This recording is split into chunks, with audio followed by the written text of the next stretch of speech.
Krishna barrage గేట్లకు ఏదో ప్రమాదం వాటిల్లని social మీడియాలో ప్రచారం చేస్తున్నారు. దానివల్ల ప్రజలు ఆందోళన. అమరావతి కూడా పూర్తిగా మునిగిపోయింది, రాజధాని అమరావతిలో కూడా నేనేమంటానంటే రెండు విషయాల్లో కూడా క్రిమినల్స్ కొంతమంది ఈ రాష్ట్రంలో ఉంటే, వాళ్ళు రాజకీయాల్లో ఉంటే ప్రజలకు కూడా ఎవ్రీడే అనుమానాలు వస్తాయి. నాకు కూడా అనుమానం వస్తా ఉంది. 2 బోట్లు వచ్చే చూశాను, ఎక్కడి నుంచి వచ్చే తెలియదు. వచ్చి నేరుగా ప్రకాశం బ్యారేజ్ని ఢీకొన్నాయి. ఆ ప్రవాహంలో ఒక విధంగా ఆలోచిస్తే అది ప్రమాదమే, కానీ అది ఎక్కడ హిట్ చేయాలని అక్కడ హిట్ చేయకుండా వేరే ప్రాంతంలో హిట్ చేసింది కాబట్టి కొంతవరకు సేఫ్ అయింది. ఇప్పుడు దాన్ని కన్నయ్య నాయుడు ఈరోజు చూశాడు, ఏ విధంగా చేయాలి, ఎట్లా సేఫ్టీ ఆఫ్ ది ప్రాజెక్ట్ కాపాడుకోవాలనో కాపాడుకునే పరిస్థితి వస్తుంది. ఇప్పుడు చాలామంది దాని మీద దీంట్లో కూడా కుట్ర ఉందని అనుమానించే పరిస్థితికి వచ్చారు.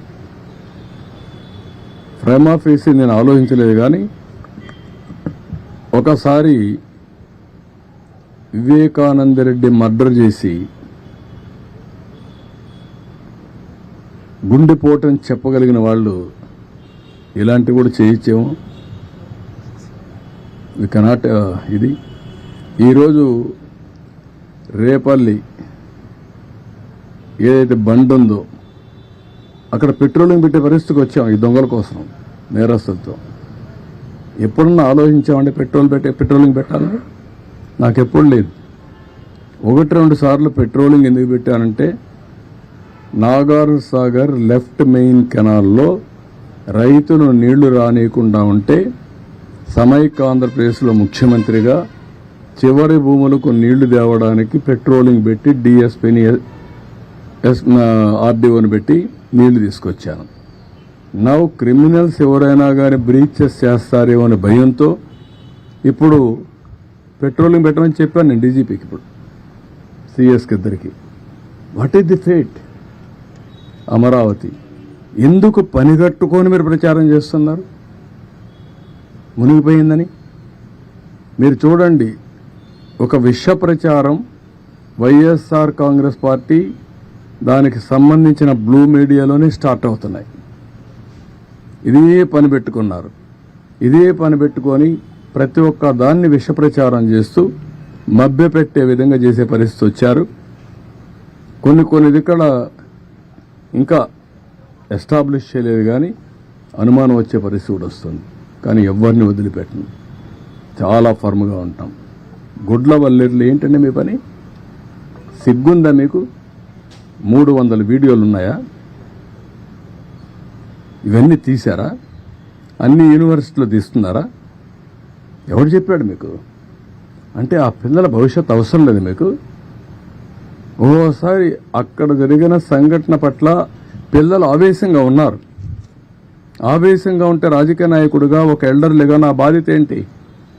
ఆ పిల్లల్ని మెప్పించి ఏం జరిగిందో జరగలేదో అన్ని ఎస్టాబ్లిష్ చేసి, జరిగితే కఠినంగా శిక్షించి, జరగకపోతే జరగలేదని చెప్పి వాళ్ళల్లో మనోధైర్యాన్ని నింపవలసిన మేము 300 వీడియోలు తీసేశారని చెప్పి ఆ 300 వీడియోలు ఉన్నాయని దేశం అంతా పంపించి డిగ్నిఫైడ్గా ఉండే ఇన్ఫ్లుయెన్సర్ కూడా పెట్టిస్తారా మీరు?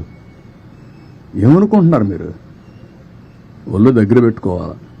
ఆడపిల్ల శీలాన్ని లెక్కలేని విధంగా మీ ఒక్కొక్కరు మనం చూస్తున్న ఆ పార్టీలో ఎలాంటి చరిత్రహీనులు ఉన్నారు. ఆడబిడ్డల పట్ల ఎంత దారుణంగా ప్రవర్తించే ఉన్నారు మనం చూసాం.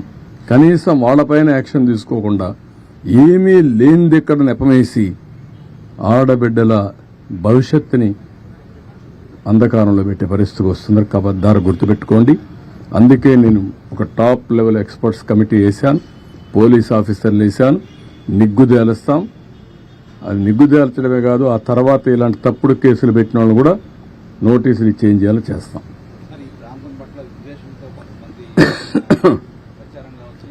ఈ ప్రాంతం పట్లే కాదు, వాళ్ళ రాజకీయ భవిష్యత్తు కోసం అందుకే చెప్పాను. ఇక్కడ ఒక భూతం ఉంది, ఈ భూతం ఉన్నంత వరకు అందరూ భయపడతారు రావడానికని. అలాంటి భూతమే అతను, ఆ పార్టీ. ఇది మంచిది కాదు. నీ రాజకీయం కోసం 24 గంటలు ఇదే పని అయితే ప్రజలు ఏ విధంగా హర్షిస్తారండి? ఏ రాజకీయ నాయకుడైనా చేయాల్సింది ప్రజాహితం కోసం పనిచేయాలి, ప్రజల్ని ఎంపవర్ చేయాలి, తద్వారా రాజకీయ లబ్ధి పొందాలని ఆలోచించాలి తప్ప సమాజం ఏమైపోయినా పర్వాలేదు, అమరావతి రాకపోయినా పర్వాలేదు, ఇండస్ట్రీస్ లేకపోయినా పర్వాలేదు, ఆడబిడ్డలు ఏమైనా పర్వాలేదు అనే దరిద్రమైన రాజకీయం చేయడం కరెక్ట్ కాదు. ఓకే, ఇంతవరకే ఈరోజు. ఎందుకంటే రేపు నాకు ముఖ్యంగా వరదలు దాని మీదనే మాట్లాడదాం. అతను చెప్పాడు కాబట్టి ఇవన్నీ చెప్పాల్సి వచ్చింది. Otherwise this is not the time.